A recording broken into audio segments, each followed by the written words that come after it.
Rádio França Internacional, emissões em língua portuguesa, são 18 horas em Paris. Marco Martins. A marcar a atualidade desta quarta-feira, 22 de setembro, o governo angolano validou na semana passada um decreto instituindo um aumento do valor das propinas a pagar pelos estudantes na ordem dos 15% para as instituições privadas e público-privadas do ensino pré-escolar e secundário e de 25% para as instituições privadas e público-privadas do ensino superior. Na Guiné-Bissau, 8 diretores de serviços do Hospital Simão Mendes apresentaram demissão em bloco em consequência da colocação dos médicos militares. Estes e outros títulos já vão ver já a seguir um bloco informativo sob o comando técnico de Mussali Chili. O jornal começa agora. São Tomé, 102.8 FM. Começamos com a atualidade na África lusófona. O governo angolano validou na semana passada um decreto instituindo um aumento do valor das propinas a pagar pelos estudantes na ordem dos 15% para as instituições privadas e privadas do ensino pré-escolar e secundário e de 25% para as instituições privadas e público-privadas do ensino superior. Esta medida está a gerar polémica entre as associações estudantis, nomeadamente o movimento dos estudantes angolanos, que para além de se dirigir por escrito às várias entidades do Estado, pretende igualmente protestar na rua já a partir do próximo sábado, conforme disse à RFI Francisco Teixeira, presidente desta organização. Vamos fazer uma série de manifestações. Vamos começar sábado e quase todo o mês de outubro. Em algumas províncias também, caso do Bengo, do Kwanza Norte, o Mochico, o Ambo e o Uís, já confirmaram, as cartas já estão nos governos provinciais de Luanda. E vamos então aumentar as pressões de ruas para, no fundo, mostrar a nossa insatisfação, a nossa indignação, para não pactuarmos com a comercialização do ensino, porque temos noção que vai retardar o país, vai permitir que aumente o número, a cifra de mais de 5 milhões de crianças para o sistema de ensino para mais de 5, mais de 6, e nós temos que defender a educação, precisamos de continuar a defender que a educação não é um luxo, mas é um direito fundamental. Então, nós convocamos para sábado, pedimos a presença de todos os estudantes do ensino médio e do ensino superior, as organizações dos taxistas, pedimos a presença dos partidos políticos, de todas as organizações da sociedade civil, né, que se revejam na nossa causa. E cumprimos com todos os pressupostos legais e nós estamos a trabalhar agora na mobilização. Para sábado nós marchamos então da Santana até ao Ministério das Finanças, onde vamos mostrar a nossa indignação.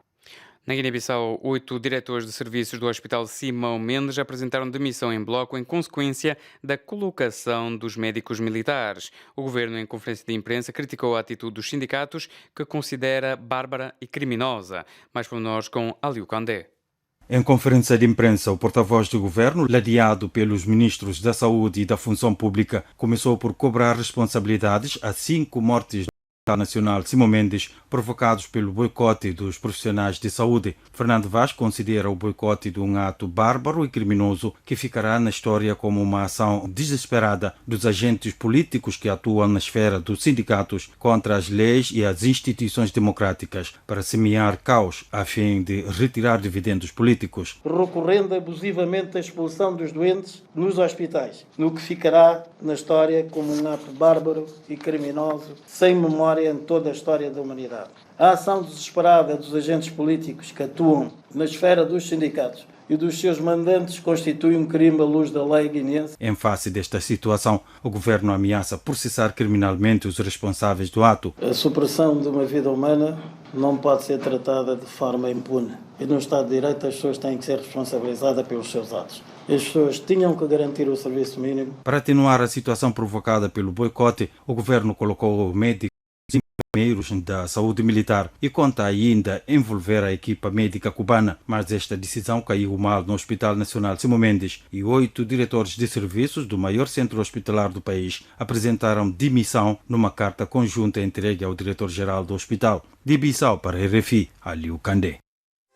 Bissau 94 FM. Prosseguimos com a atualidade internacional. A Amnistia Internacional acusou 6 empresas farmacêuticas de recusarem participar em iniciativas para aumentar a oferta global de vacinas contra a Covid-19 e, consequentemente, o facto de desvalorizarem o fornecimento aos países mais pobres. Paulo Fontes, diretor de comunicação da Amnistia Internacional, defende que as farmacêuticas estão a contribuir para uma crise de direitos humanos sem precedentes. a análise que nós fizemos a estas 6 empresas farmacêuticas, a AstraZeneca, a BioNTech, a Johnson & Johnson, a Moderna, a Novavax e a Pfizer, demonstra que elas estão a para uma crise de direitos humanos sem precedentes, com aquilo que devia ser uma solução e que acaba por não ser a solução universal. Porque estas empresas recusam-se a abdicar dos direitos de propriedade intelectual e recusam-se a partilhar a tecnologia das vacinas e não estão a priorizar o fornecimento de vacinas a países mais pobres. E por isso é fundamental que rapidamente estas empresas se coloquem na posição de responder a este desafio de entregarem 2.000 milhões de vacinas aos países mais pobres até ao final de 2021, portanto até ao final deste ano, para que se cumpra a meta da Organização Mundial de Saúde de se vacinarem 40% da população destes países mais pobres. E é também fundamental que estas empresas se juntem a programas como o CITEP e outros programas que existem para partilha da tecnologia e da propriedade intelectual, para que outras empresas possam produzir doses de vacinas em número suficiente e que sejam seguras e eficazes para vacinar toda a população a nível global. Mas, essencialmente, é estas empresas farmacêuticas perceberem que têm um papel preponderante agora na resposta à pandemia e têm que colocar os direitos humanos e a vida das pessoas à frente de só os lucros. Reta final para as eleições parlamentares na Alemanha do próximo domingo, eleições essas que ditarão quem será o ou a próxima chefe do governo alemão, sucedendo assim a Angela Merkel, que ocupa o cargo durante 16 anos. Mais pormenores com António Cascais. Olaf Scholz, social-democrata e atual ministro das Finanças, é quem lidera as sondagens para a sucessão de Angela Merkel, cujo Partido Conservador Cristão-Democrata aparece em segundo lugar nas sondagens, tendo como candidato Armin Laschet. Annalena Baerbock, do Partido Ecologista Os Verdes, aparece em terceiro lugar das intenções de voto dos alemães.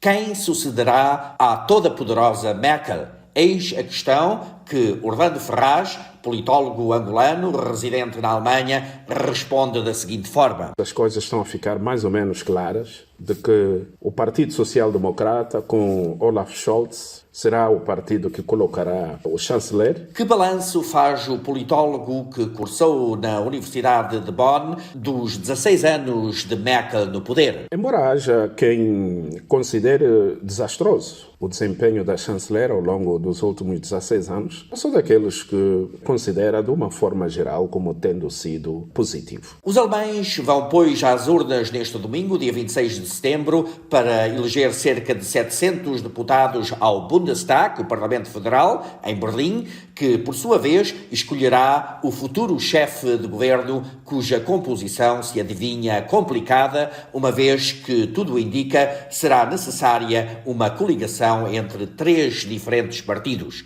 Significa isso que Angela Merkel poderá ficar no cargo durante mais alguns meses, até que as negociações entre os diferentes partidos estejam concluídas. António Cascais, RFI, Alemanha.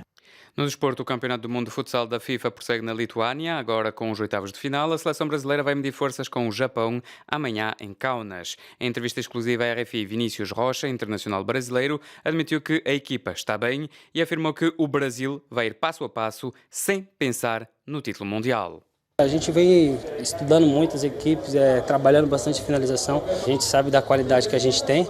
A gente sabe que a gente tem um ataque muito forte, então a gente se preocupa mais com a defesa e o gol é consequente. Qual é o sentimento de marcar? Feliz, cara.